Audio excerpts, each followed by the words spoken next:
The president has called the shootings not just an act of terror, but also an act of hate. The battle over anti-LGBT laws is raging across the South. A transgender woman here says she was victimized twice in the same night. He was brutally beaten for kissing his boyfriend. You will be cast in the lake of fire if you're named. Since the groundbreaking decision by the United States Supreme Court on June 26, 2015, that ruled that all states must allow same-sex marriage, the LGBT community has seen a 20% increase in public approval. However, this does not necessarily mean anti-LGBT sentiment has disappeared entirely. These people, who are staunchly opposed, have become much more vocal and more active in politics and public affairs. These public responses come in many forms, ranging from the devastating Orlando Pulse Club shooting to the highly controversial Religious Freedom Acts that aim to legalize LGBT discrimination within the United States.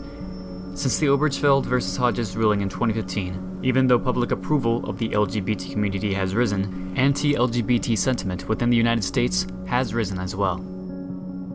In 2011, the number of known anti-LGBT hate groups was 27. In 2015, the same year same-sex marriage was legalized, that number had grown to 48.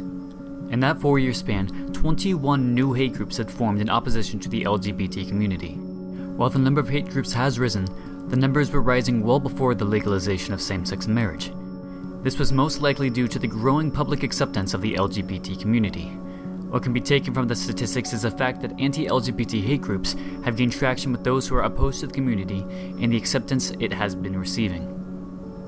It is important to note that while anti-LGBT groups have risen in number, so have pro-LGBT groups.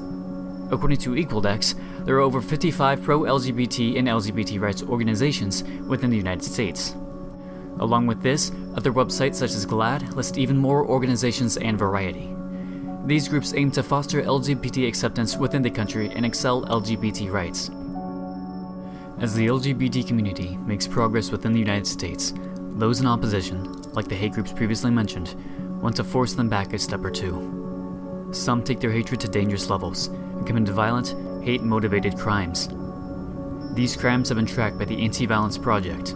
This organization annually reports on the yearly findings in regard to violence and bias towards the LGBT community. In 2013, AVP reported that 2,521 anti-LGBT crimes had been committed. In 2014, that number had dropped down to 1,710. And in 2015, down to 1,253 violent crimes. Even though crimes are going down, anti-LGBT homicides are not. In 2014, 20 hate-violent homicides against the LGBT community had occurred. In 2015, there were 24. And halfway into 2016, that number has more than doubled thanks to the horrific acts committed in Orlando on June 12th. Even though general violence against the LGBT community has gone down in recent years, the number of hate-related homicides has not. This only furthers the idea that violent, anti-LGBT sentiment is becoming more prominent within the United States. In 2014, several states were beginning to legalize same-sex marriage and kicked off the spree of state Supreme Court challenges that led up to the U.S. Supreme Court case that settled the debate. During 2014, 45 anti-LGBT bills had been introduced all over the country. As the debate over same-sex marriages increased in legislation, so did the frequency of bills being introduced in state congresses. By the end of 2015, 125 anti-LGBT bills had been introduced. Prior to the Supreme Court ruling, 100 bills were presented. After the ruling, only 25 were presented. For those looking at the statistics in 2015, the figures looked promising. However, by July 1st of 2016, 87 bills had already been introduced that promoted discrimination of the LGBT community or aimed to strip away certain rights and protections.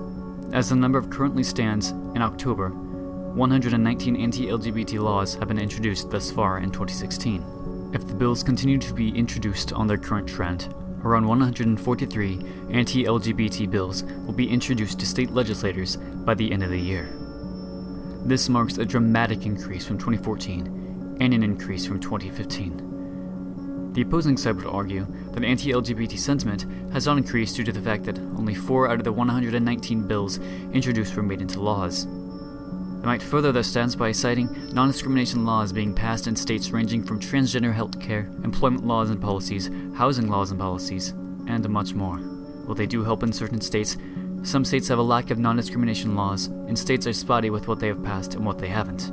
Kansas, for instance, has passed laws that allow genders to be changed on identification documents for transgender people, but has a lack of policy for transgender healthcare, employment laws, housing laws, public accommodation laws, anti-bullying laws, or even school non-discrimination policies. While states do have laws to protect certain rights, other states, like Kansas, have a clear lack of protection in place.